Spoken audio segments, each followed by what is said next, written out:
Selon économie.gouv.fr, le site du gouvernement en économie, je cite leur définition de la spéculation.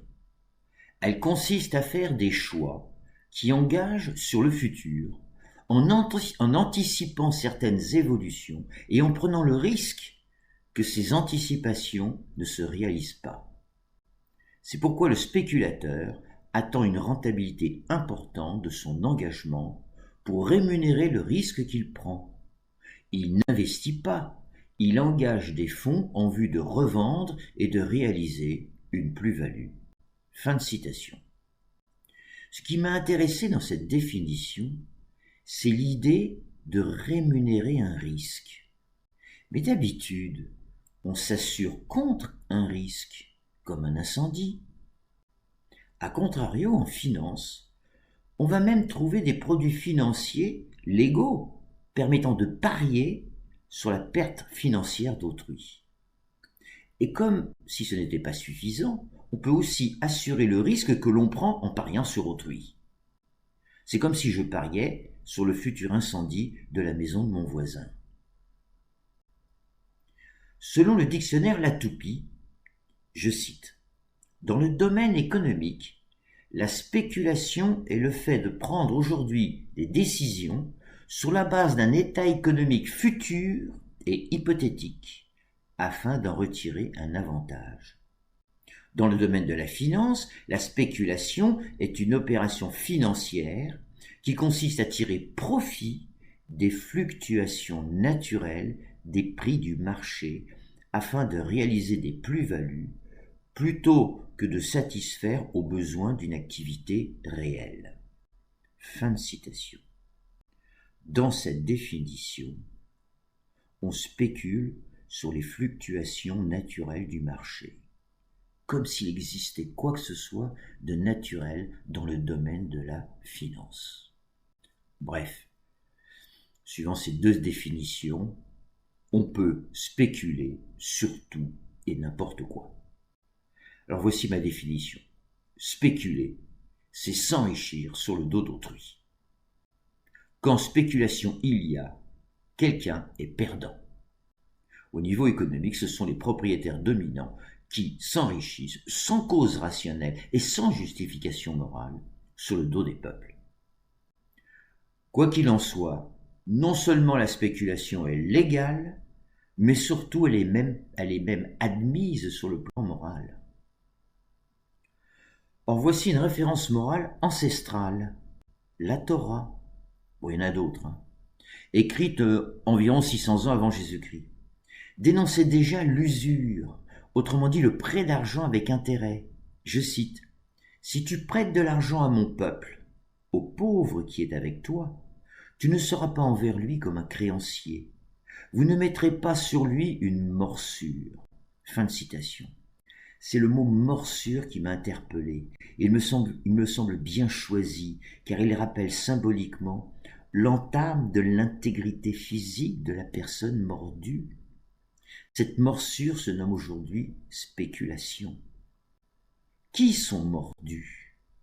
Les peuples, bien sûr. Au final, la question est la suivante. Quelle est la cause des causes qui permettrait de comprendre pour quelles raisons toutes les théories économiques ont échoué, d'Adam Smith jusqu'à nos jours? Ma réponse, la spéculation. D'où vient la spéculation? De la soif insatiable d'appropriation et de pouvoir nourrie par l'égoïsme. Qu'on prenne le problème par n'importe quel bout, on arrive systématiquement aux mêmes conclusions. La spéculation, issue du drame de la propriété illimitée et de la recherche du pouvoir absolu, ne fait que nourrir, en économie, le vide, le néant. C'est un transfert de richesse d'une poche à une autre poche, qui non seulement n'a aucune utilité pour le bien commun, la collectivité, mais surtout augmente la problématique climatique dans la mesure où la consommation en énergie est énorme. À titre d'exemple, selon Jacques de Larosière, ancien gouverneur de la Banque de France, 75% de l'activité humaine sur la planète concerne la spéculation. le reste revenant à l'économie réelle. C'est dire l'ampleur du drame. L'enjeu de cette réflexion est simple. Si nous voulons sortir de l'impasse économique et donc politique dans laquelle nous sommes, nous, c'est-à-dire tous les peuples, nous devons inscrire dans nos constitutions l'interdiction de toute spéculation, qu'il ne faudra plus confondre avec l'investissement. J'y reviendrai. Alors, pourquoi la spéculation serait-elle la cause des causes de l'échec des systèmes économiques? À ma connaissance, il n'existe que deux théories, pas trois, deux. La politique de l'offre, chérie par les libéraux et néolibéraux, et la politique de la demande, défendue par les keynésiens. Eh bien, elles comportent trois hérésies, toutes les deux. D'abord, elles augmentent volontairement un déséquilibre économique dans un sens puis dans l'autre, selon l'offre ou la demande, au lieu de rechercher la cause réelle des déséquilibres. Secondement, pour tenter d'endiguer les dites crises qui en découlent, ces deux politiques économiques n'ont de réponse que la croissance illusoire en investissant l'argent public, la dette. Soit dans les subventions aux entreprises, c'est la politique de l'offre néolibérale de Macron, soit dans les aides et redistributions aux ménages, c'est la politique de la demande keynésienne. Du coup, troisième hérésie, c'est la dette souveraine qui finance la croissance illusoire, qui est une thèse originale défendue par le banquier d'affaires Raphaël Roslow. Or, qu'est-ce que l'économie? C'est l'art de fixer des conventions humaines permettant sans cesse de rééquilibrer les déséquilibres. Déséquilibre entre les différents couples, comme les couples ressources-production, qui aujourd'hui est essentiel, offre-demande de biens, de services ou d'emplois, ou encore le couple inflation-chômage. La fonction première d'un économiste, du moins selon moi, c'est donc de veiller, comme le lait sur le feu, sur tous les déséquilibres naturels. Or, le théorème de l'égoïsme que je propose révèle une constante économique négative qui va nécessairement concentrer les richesses dans les poches d'une minorité en appauvrissant la majorité. Pourquoi? Parce que dès que l'être humain possède une petite parcelle de pouvoir, lors d'un échange commercial, il cherchera à en tirer profit. Ça s'appelle la spéculation. Du coup, chaque transaction augmentera les déséquilibres naturels par des déséquilibres artificiels. Je m'explique.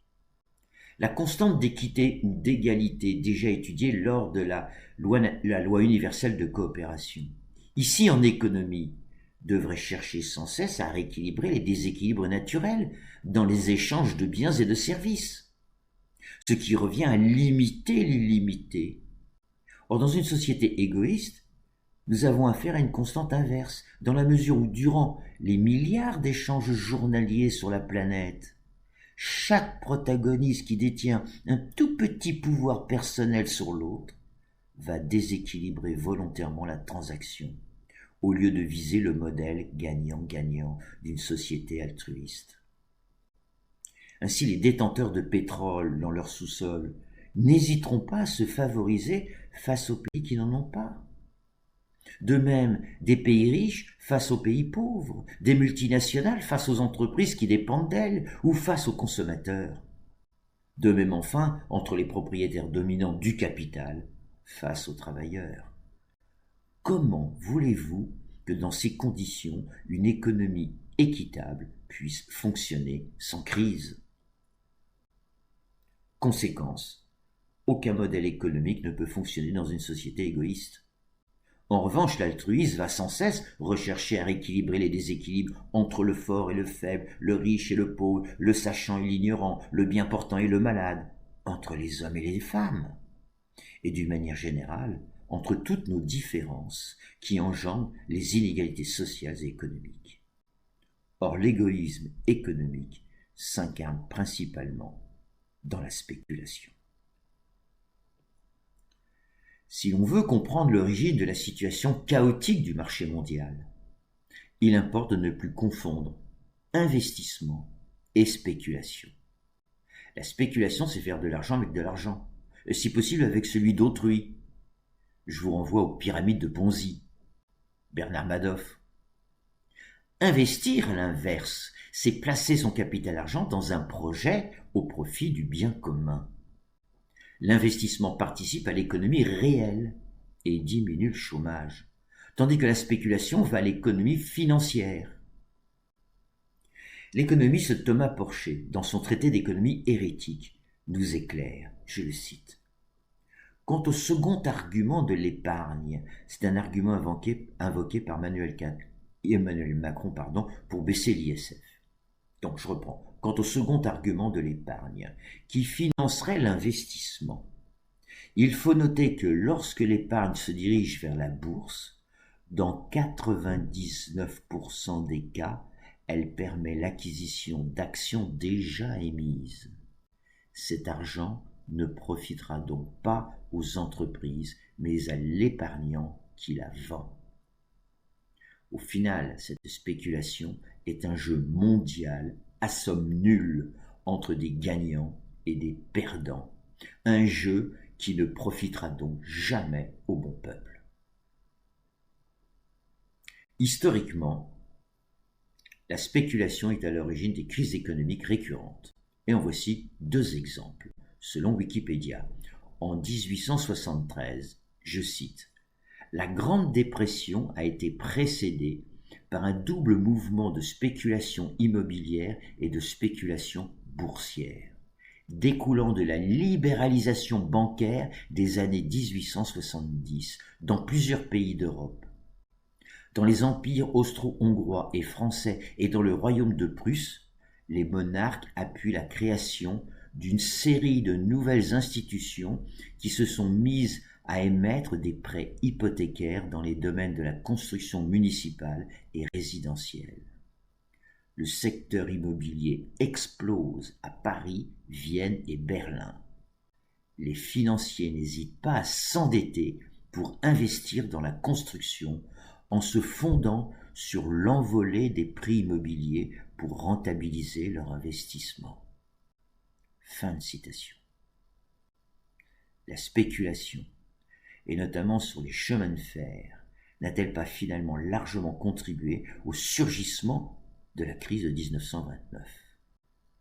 Selon le site Géo, je cite, « L'effondrement des marchés boursiers qui faisait suite à l'explosion d'une bulle spéculative qui a poussé des millions d'Américains à acheter des actions par le biais de fonds d'investissement qui se sont écroulés les uns après les autres. Le 24 octobre 1929, jeudi noir, à la bourse de New York, 13 millions d'actions sont jetées sur le marché, mais faute d'acheteurs, les cours s'effondrent. La panique se généralise. Le Dow Jones perd 22,6% en quelques heures. Des milliers d'investisseurs se retrouvent ruinés. Au total, entre 7 et 9 milliards de dollars de l'époque s'évanouissent durant cette seule journée. La bourse s'effondre de 30% en octobre et de 50% en novembre. Le jeudi noir, qui sonne le glas de cette période spéculative, se répercute sur toutes les places financières, à commencer par Londres. La conflagration touche de plein fouet l'Europe, les banques américaines réclamant le remboursement immédiat des prêts consentis pour la reconstruction d'après-guerre. Fin de citation. Qu'est-ce que la crise des subprimes en 2007-2008 ? C'est la crise des prêts immobiliers à risque. L'opération consistait en effet à regrouper en portefeuille des lots de subprimes mélangés à d'autres prêts immobiliers, sains quant à eux. Ces nouveaux produits financiers, développés à la fin du siècle dernier, s'appelaient CDO. Je ne vous le prononce pas en anglais. Retenez CDO. Mais le château de cartes s'est écroulé et a engendré la crise de 2007-2008. L'argent des épargnants se trouvant menacé, les États ont renfloué les banques. À nouveau avec l'argent des peuples. Le film The Big Short, La casse du siècle, d'Adam McKay, sorti en 2015, et inspiré de faits réels, montre comment les banques ont émis des milliards de produits financiers en 2015. Alors appelez, je vais essayer de vous le dire correctement, Bespoke Trench Opportunity, qui n'était rien d'autre que des CDO. Le nom avait changé, mais pas le contenu. Il faut savoir que la moitié des sommes versées aux banques après 2008, la moitié, a servi à couvrir les pertes occasionnées par ce type de spéculation. Autre exemple actuel. 99,7% de l'activité boursière annuelle en France est d'ordre spéculatif, soit 3 300 milliards d'euros contre seulement 10 petits milliards pour l'économie réelle. Peut-on faire mieux en matière d'illimitation? Selon 20 minutes en ligne, je cite, l'année 2018 a été une année record en matière de redistribution des actionnaires des entreprises du CAC 40. Comme l'indique l'étude annuelle réalisée par les auteurs de la lettre vernimem.net, citée par les Échos, on va de citation en citation, 57,4 milliards d'euros ont été redistribués. D'année en année, ces résultats ne font qu'augmenter. Ces chiffres représentent une hausse de 12,8% sur un an et de 62% par rapport au plus bas de 2009, notent les Échos. Avec 92 milliards d'euros de bénéfices en 2017, le CAC 40 avait par ailleurs réalisé sa meilleure performance depuis 10 ans. Les sociétés du CAC 40 en bonne forme, elles ont toutes versé un dividende à leurs actionnaires. Une première depuis que la lettre vernimem.net publie ces chiffres. Fin de citation. La crise du Covid-19 a sérieusement impacté l'économie mondiale, mais elle n'a pas empêché les milliardaires de continuer à s'enrichir, bien au contraire. Selon le site du PCF, les 500 familles les plus riches de France détiennent désormais un patrimoine total de 1000 milliards d'euros. Fin de citation. Il faut savoir que pendant le règne du président Macron, la France s'est endettée du même montant, 1000 milliards. Selon Oxfam, je cite, « C'est sans précédent en France, la fortune des milliardaires a augmenté plus rapidement en 19 mois de pandémie qu'en une décennie entière. De mars 2020 à octobre 2021, la fortune des milliardaires a augmenté de 236 milliards d'euros, soit une hausse de 86%. Elle avait augmenté de 231 milliards d'euros, donc un peu moins, entre 2009 et 2019. Fin de citation. Toujours s'agissant de la période du Covid-19, dans son livre Parasite, Nicolas Framont dénonce ceci. Le secteur du transport maritime est dominé par 4 géants mondiaux, dont l'ensemble des pays sont dépendants pour échanger des marchandises. Alors il cite les quatre, dont une appartient à l'État chinois, puis il y en a une qui est française. Donc ces 4 entreprises ont même conclu, je reprends la citation, ont même conclu des alliances stratégiques et techniques qui s'appellent Ocean Alliance. Il faut dire que la réussite est au rendez-vous, car le commerce international a le vent en poupe et a considérablement augmenté ses tarifs depuis la pandémie du Covid, au point de susciter les foudres de Joe Biden. Le président des États-Unis a en effet exigé des enquêtes détaillées sur cette envolée des coûts du transport international qui nourrit l'inflation planétaire actuelle. Fin de citation. C'est pas de la spéculation, ça. Et, selon le site RTL, je cite, 90% des échanges mondiaux de marchandises se font par voie maritime. Fin de citation. Comment ne pas faire le lien entre la spéculation et l'inflation? Augmentation arbitraire des tarifs, quoi. Il y a des hommes de chair et de sang derrière le marché mondial, et il y en a aussi derrière la spéculation, et donc l'inflation, qui est un sujet que nous allons traiter dans le prochain podcast.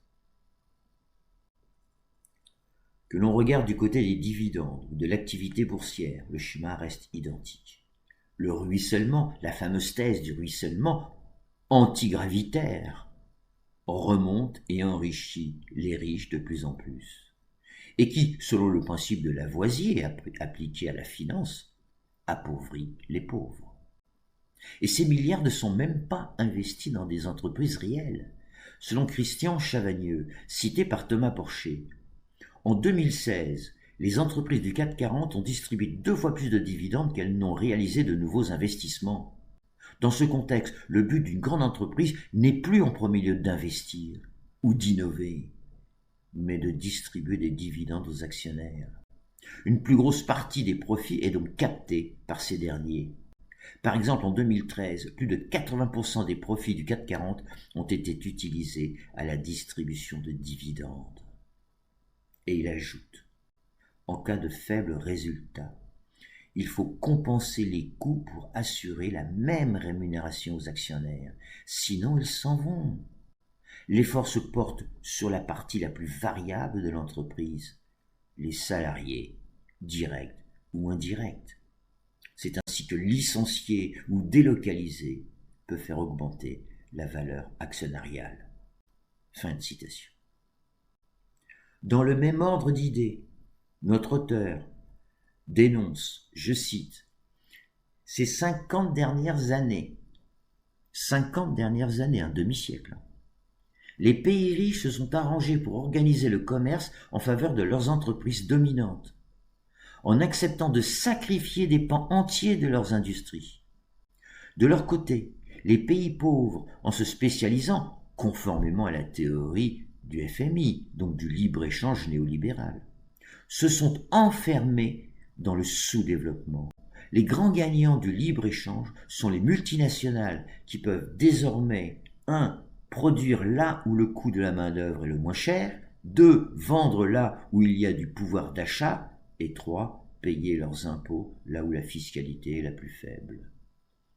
Étonnant, précise l'auteur, dans ces conditions, que toute critique du libre-échange soit aussi difficile. Fin de citation. Ou encore Michel Pinson et Monique Pinson-Charlot. Bon, je les adore ces deux-là. Enfin, le mari est parti au ciel. Écrivent dans La violence des riches, chronique d'une immense casse sociale, je cite. Mais dans les coulisses, d'autres marchandages ont eu lieu. Le lobbying bancaire s'est démené pour mettre la main sur une épargne aussi mal rémunérée. Depuis 2009, sous Nicolas Sarkozy, les banques disposent de 35% de la collecte du livret A, réservé au développement durable et à l'épargne populaire, soit 120 milliards d'euros. 120 milliards d'euros. La commission de surveillance de la Caisse des dépôts a approuvé le 19 juillet 2013 un projet de décret prévoyant que la direction des fonds d'épargne de la Caisse des dépôts reverse aux banques un total de 30 milliards. Ce sont donc 150 milliards d'euros qui, au total, sont soustraits des fonds gérés par cet organisme public pour financer le logement social, les collectivités locales et les PME. Des milliards faiblement rémunérés que les banques ont tout loisir de prêter au taux qui leur conviennent. L'épargne populaire peut ainsi contribuer à l'enrichissement des enrichis. Fin de citation. À titre de comparaison, le 8 septembre 2025, le gouvernement Bayrou est tombé parce qu'il voulait économiser 60 milliards sur le taux des Français. 60 milliards, et dans mon dernier exemple, on parle de 150 milliards. Encore un témoignage selon l'économie pour les nuls. Je cite, « À la bourse, le boom était alimenté par les achats et les ventes à crédit et le développement des sociétés d'investissement. Ces sociétés n'avaient à leur actif que des actions et proposaient leurs propres actions à la vente. Une sorte de système de poupée russe à l'envers, où la hausse alimentait la hausse. D'autant plus que ces sociétés s'achetaient mutuellement leurs actions. Ces systèmes attiraient des spéculateurs du dimanche, enthousiasme et imprudent, auxquels les banques prêtaient sans retenue. Fin de citation. Mais il y a encore mieux, la fine fleur de la perversion financière. Le pile je gagne et face tu perds. Lisons l'économiste Gaël Giraud dans Illusion financière, je le cite. À l'issue de l'année 2008, la finance mondiale aura perdu 25 000 milliards de dollars, environ 10 fois le PIB français, de capitalisation boursière. Pourquoi la faillite de Lehman Brothers a-t-elle eu cet effet cataclysmique? La réponse tient notamment dans le sigle suivant. Alors maintenant c'est CDS. Ça veut dire couverture de défaillance. Je vais essayer de vous le dire correctement. Credit Default Swap ou couverture de défaillance. Il s'agit d'actifs financiers qui servent de contrat d'assurance sur le risque crédit. On peut les échanger sur des marchés de gré à gré, c'est-à-dire des marchés qui, parce qu'ils ne sont pas régulés par une chambre de compensation qui y centralise l'offre et la demande, demeurent opaques, même au regard des autorités de régulation des marchés. Le marché des fameux CDS représentait environ 60 000 milliards de dollars à la veille de la crise de 2007, soit l'équivalent du PIB mondial. Fin de citation. En clair, dans le monde de la finance, parier sur l'échec d'autrui rapporte gros. Et Jacques Attali, souvenez-vous, nous racontait que, je cite, « J'ai intérêt à rechercher l'intérêt d'autrui dans un monde qu'il qualifiait d'altruisme rationnel. » C'est pas beau ça. J'ai intérêt à rechercher l'intérêt d'autrui. Ah mon Dieu. Les idées et projets libéraux, dont ceux de la Chine maintenant pratiquant un communisme capitaliste, envahissent la planète. L'une de ces idées va jusqu'à faire de l'investissement un synonyme de spéculation. Cette idée particulièrement néolibérale a fait presque totalement disparaître les investissements réels au profit d'une économie spéculative, cruelle et inefficace sur le plan social, écologique et surtout climatique. En effet, c'est la spéculation qui émet le plus de CO2 et donc réchauffe la planète. S'il fallait retenir un seul argument, ce serait celui-là. Prochain podcast, le couple, inflation, déflation. Grand merci pour votre patience.